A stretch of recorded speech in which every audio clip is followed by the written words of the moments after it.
bertemu kembali dengan Ibu dengan mata pelajaran otomatisasi tata kelola keuangan. Dan materi yang akan dibahas yaitu mengenai pertanggungjawaban bendahara. Yang pertama, terlebih dahulu kita harus mengetahui pengertian bendahara bagian A. Bendahara adalah setiap orang atau badan yang diberi tugas untuk dan atas nama negara atau daerah menerima, menyimpan, dan membayarkan uang atau surat berharga atau barang-barang negara atau daerah. Atau juga bendahara bisa disebut sebagai orang atau suatu kelompok atau tim yang bertanggung jawab pada keluar masuknya uang. Selanjutnya bagian B adalah pertanggungjawaban tugas bendahara. Secara umum, tugas bendahara berdasarkan Peraturan Direktur Jenderal Perbendaharaan Nomor per 3 garing PB garing 2014 adalah sebagai berikut. 1. Bendahara wajib menyusun laporan pertanggungjawaban bendahara secara bulanan atas uang yang dikelola, baik dalam bentuk rupiah atau falas. 2. Laporan pertanggungjawaban bendahara disusun berdasarkan buku kas umum, buku kas pembantu, dan buku pengawasan anggaran yang telah diperiksa dan direkonsiliasi oleh KPA atau PPK atas nama KPA bagi bendahara pengeluaran atau BPP dan kepala satuan kerja atau pejabat yang bertugas melakukan pemungutan penerimaan negara bagi bendahara penerimaan. 3. Dalam hal mendapat lebih dari satu PPK untuk satu bendahara pengeluaran atau BPP dapat dilakukan oleh PPK yang ditunjuk oleh KPA sebagai koordinator.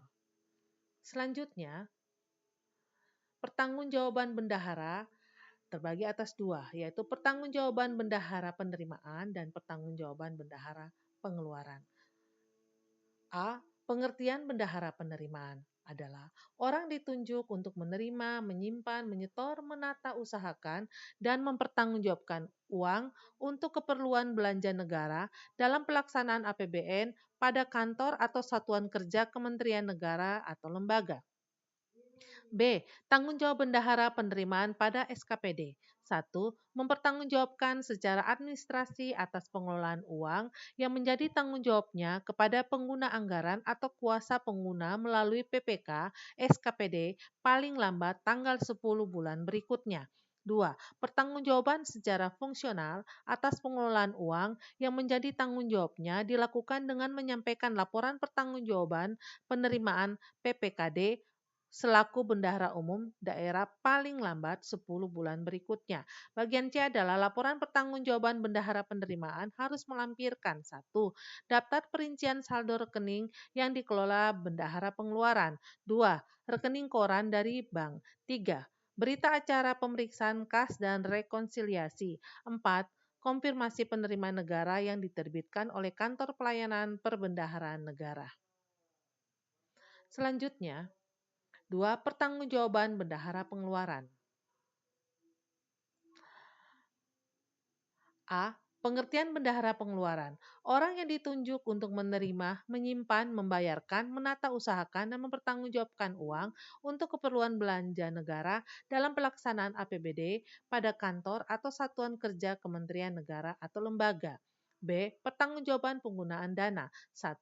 Secara administrasi wajib mempertanggungjawabkan penggunaan uang persediaan atau ganti uang persediaan atau tambah uang persediaan kepada SKPD melalui PPK atau SKPD paling lambat tanggal 10 bulan berikutnya dengan menutup buku kas umum setiap bulan dengan sepengetahuan dan persetujuan pengguna anggaran atau kuasa pengguna anggaran.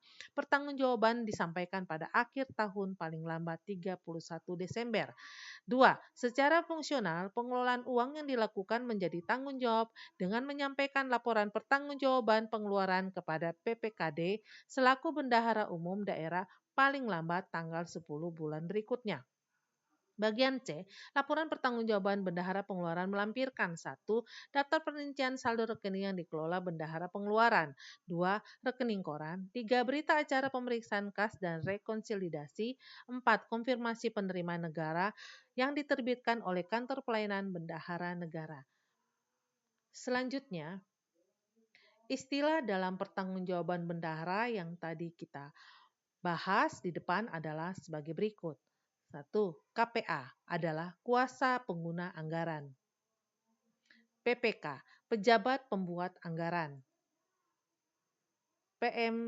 PNBP, Penerimaan Negara Bukan Pajak. Selanjutnya, SKPD, Satuan Kerja Perangkat Daerah. Dan yang terakhir adalah PPKD, Pelaksanaan Pengelolaan Keuangan Daerah. Terima kasih.